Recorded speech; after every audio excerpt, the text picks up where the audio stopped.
আজকের recipe special মশলায় দেশি চিকেন কষা। Hello viewers, Radhe Radhe. আজকে দিদির বাড়িতে আমার ভাগনাদের আবদারে চিকেন বানাবো। ওরা বললো যে আজকে দেশি চিকেন কষা করবো।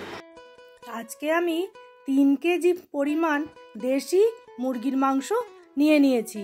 এটা নুন দিয়েছি, টক দই, তার সাথে টমেটো বাটা আর টমেটো কুচিও কিছুটা দেবো, একটা গোটা লেবু রস করে দিয়ে দেবো, ধনে গুঁড়ো দেবো, কাশ্মীরি লঙ্কা গুঁড়ো দেবো আর তার সাথে সর্ষের তেল দেবো, হলুদ গুঁড়ো দিয়ে ম্যারিনেট করব।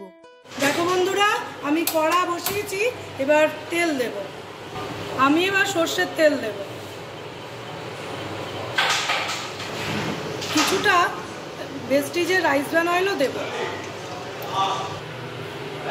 দেখো বন্ধুরা, জিরে, মৌরি, গোটা ধনে, ছোট এলাচ, দারচিনি, তেজপাতা, চিনি আর লবঙ্গ একসাথে তেলটা গরম হলে আমি ফোড়ন দিয়ে দেবো। তেল গরম হয়ে গেছে, এবার আমি সব একসাথে দিয়ে দেবো। তোমরা দেখতেই পাচ্ছ কি সুন্দর সব ফোড়ন ভাজা হয়ে গেছে আর চিনিটাও ক্যারামেলাইজ হয়ে গেছে। এইবার আমি কিছুটা পরিমাণ পেঁয়াজ আমি দিয়ে বেরেস্তা করব। আমি মোট বড় পেঁয়াজ 10টা নিয়েছি, তার হাফ আমি ভাজা করব। ভালো করে বেরেস্তা হলে মিক্সিতে একটা পেস্ট বানিয়ে নেব। পেঁয়াজটা আমি লাল করে বেরেস্তা বানিয়ে নেব। আর একটু হবে, পেঁয়াজ বেরেস্তা রেডি। আমি এবার ঠান্ডা করে মিক্সির বাটিতে দিয়ে তার সাথে একটু জল দেব আর কাশ্মীরি লঙ্কা গুঁড়ো পরিমাণ মতো দিয়ে একটা পেস্ট আমি বানিয়ে নিচ্ছি। দেখো বন্ধুরা, আমি মিক্সির বাটিতে এগুলো সব তুলে নিয়েছি, এবার পেস্টটা বানাবো। আর এই তেলেই বাকি পেঁয়াজ ভাজা করে নেব। এই পেঁয়াজটা আমি হালকা করে ভেজে নেব। আমি এবার পেস্টটা করে নেব। আদা, রসুন, তার সাথে 4টে কাঁচা লঙ্কা দিয়ে আমি পেস্ট বানিয়ে নিয়েছি, সেটা দিয়ে কষে নেব। ম্যারিনেট করা চিকেনটা দই দিয়েছি বলে একটু জল বেরিয়েছে, আমি আর জল আলাদা ব্যবহার করব না।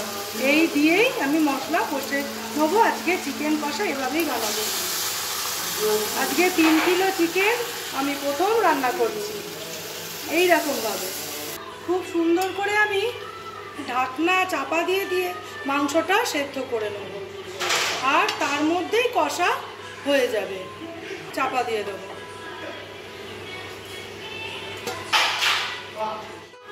নতুন কিচেনের রান্না যদি তোমাদের ভালো লেগে থাকে তাহলে চ্যানেলটাকে প্লিজ লাইক, শেয়ার, সাবস্ক্রাইব করে আমার পাশে থেকো। মিষ্টিটা মাঝে মাঝে নেড়ে দিতে হবে, না হলে একটা ধরে যাওয়ার সম্ভাবনা থাকে। আমি হালকাভাবে নেড়ে আবার এটা ঢাকনা দিয়ে দেবো। আমি জল দিইনি, কেমন জল বেরিয়েছে দেখো তোমরা। আমার মশলাও কষা হবে, এই জলেই সেদ্ধ হবে। স্পেশাল চিকেন কষা একদম রেডি হয়ে যাবে। এইবার আমি উপর থেকে কটা গোটা কাঁচা লঙ্কা দিয়ে আবার ঢাকনাটা দিয়ে দেবো।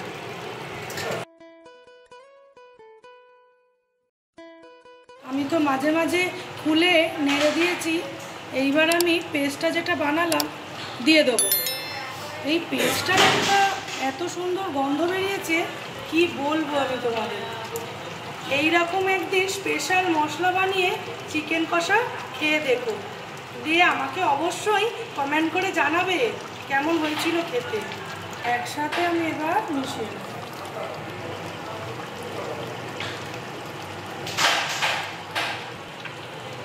স্পেশাল দেশি চিকেন কষা প্রায় হয়ে এসছে, আর একটু হবে।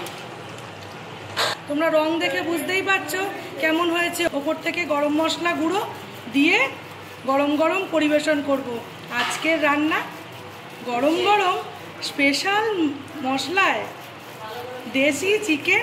তাহলে আমার ভাগনাদের আগে দিতে হবে আমায়, ওরা আমায় খেয়ে বলবে কেমন হয়েছে খেতে। আমি ভাগনাদেরকে নিয়ে খেতে বসে পড়েছি। এইবার আমার ভাগনারা খেয়ে বলবে কেমন হয়েছে আজকে স্পেশাল চিকেন কারি। চলো। খুব সুন্দর, এরকম রান্না অনেকদিন পরেই খেলাম। দারুণ হয়েছে, বাহ, খুব সুন্দর হয়েছে, খেতে খুব টেস্ট হয়েছে, দারুণ হয়েছে। এত সুন্দর খেতে হয়েছে আমি আর কথা বলতে পারছি না, শুধু গানের মধ্যে শুধু রুটি আর মাংস। এইবার আমি খাবো। তাহলে বন্ধুরা আজকের মতো